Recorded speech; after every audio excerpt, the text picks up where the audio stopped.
नमस्कार, नंदाज किचनमध्ये तुमचं स्वागत आहे। आज आपण सुपर सॉफ्ट स्पॉन्जी मँगो रवा केक कसा बनवायचा ते पाहणार आहोत। तेही परफेक्ट प्रमाण घेऊन, जास्तीची भांडी न भरवता, जास्तीचा पसारा न मांडता, अतिशय साध्या सोप्या पद्धतीने अगदी सहज कुणीही बनवू शकेल इतका हा मँगो रवा केक बनवायला सोपा आहे। आणि हो, चवीलाही तितकाच भारी लागतो। अगदी मार्केटमध्ये मिळतो ना, अगदी तशाच चवीचा हा मँगो रवा केक खायला लागतो। तर चला मँगो रवा केक बनवायला घेऊया। त्यासाठी इथे मी एक पिकलेला मस्त आंबा घेतलेला आहे, तोही स्वच्छ धुवून घेतलेला आहे। ह्या आंब्याचा आपण गर काढून घेऊया। तर इथे पहा, एक आंब्याचा 1 वाटी गर निघलेला आहे। आंबा थोडासा मोठा असल्यामुळे पूर्ण 1 वाटी निघलेला आहे। इथे मी मोठं मिक्सरचं भांडं घेतलेलं आहे। ह्या मिक्सरच्या भांड्यातच आपण सर्व काही साहित्य एकत्र टाकून वाटून घेणार आहोत। एकत्र म्हणजे एकदम सगळं टाकून वाटून घेणार नाही आहोत, स्टेप बाय स्टेप साहित्य टाकून वाटून घेणार आहोत।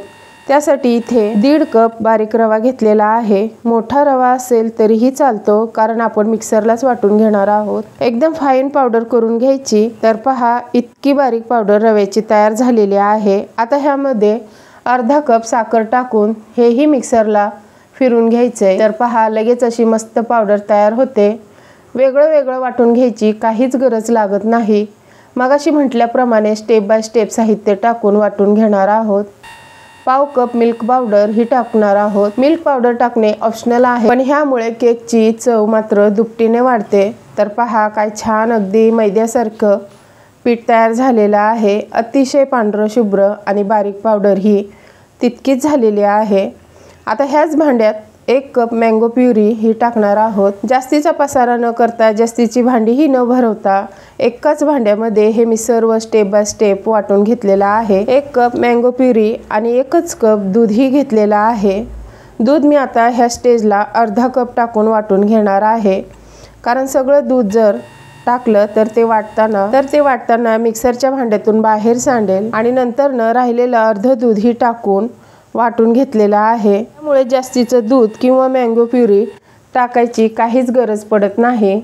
आता हे बॅटर आपल्याला अर्ध्या तासासाठी रेस्टला ठेवायचं आहे, तेही झाकण ठेवून, कारण रवा फुलायला थोडा वेळ द्यावाच लागतो। ह्या प्रोसेसमुळे रवा केक शिजल्यानंतर आतून कच्चा राहिल्यासारखा वाटत नाही, एकदम छान परफेक्ट फुलला जातो। अर्धा तास झालेला आहे। सुरुवातीला आपण केक स्टीम करण्यासाठी एक मोठं जाडबुडाचं पातेलं मोठ्या गॅसवरतीच प्रीहीट होण्यासाठी ठेवणार आहोत। केकचं भांडं ठेवण्यासाठी पातेल्यामध्ये एक स्टँड ठेवलेला आहे। नसेल स्टँड तर एखादी प्लेट किंवा एखादा छोटासा पसरट डब्बाही खालती ठेवू शकता, जेणेकरून आपलं हे केकचं भांडं व्यवस्थित बसेल असं। वरती ताट झाकून हे पातेले एक 5 मिनिटं ठेवायचं, तेही मोठ्या गॅसवरती। आता आपण केकची पुढची प्रोसेस करूयात। तर पहा, बॅटर किती छान फुललेला आहे। पहा, थोडंसं थिक झालेलं आहे, म्हणजेच रवा छान फुललेला आहे। आता ह्यामध्ये आपण 1 पिंच फूड येलो कलर टाकणार आहोत।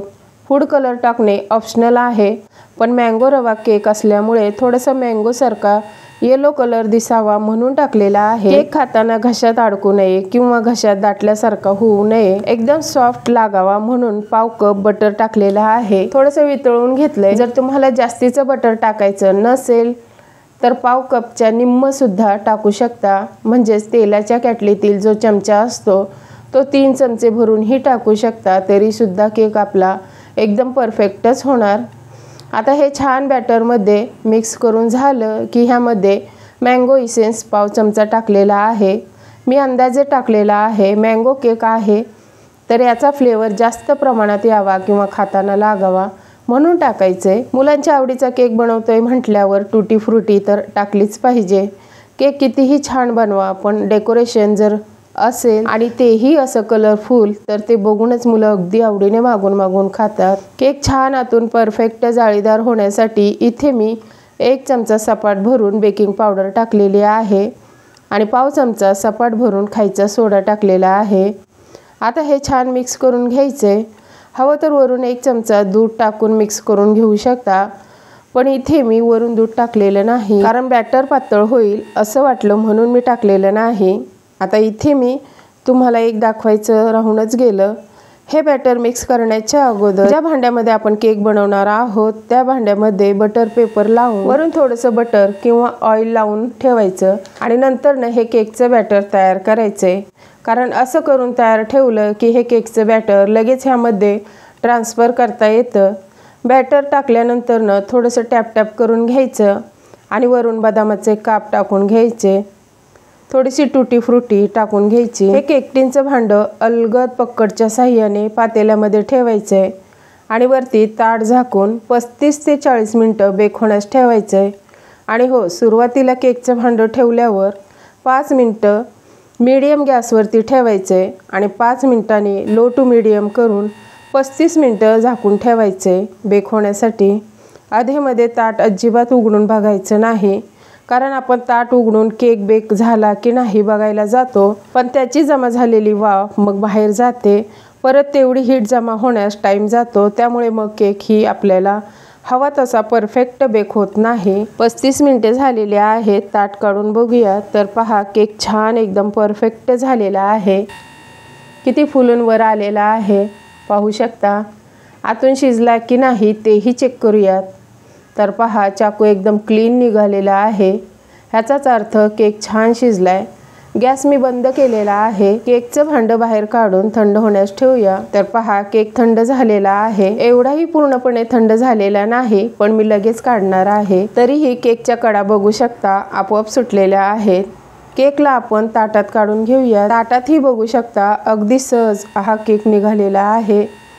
ह्याच्यावरचा बटर पेपर काढून घेते। बटर पेपर ही बघू शकता अगदी सहज निघालेला आहे। केक ही बघू शकता काय मस्त जाळीदार झालेला आहे। केकची जाळीही बघू शकता मस्त बेक झालेला आहे।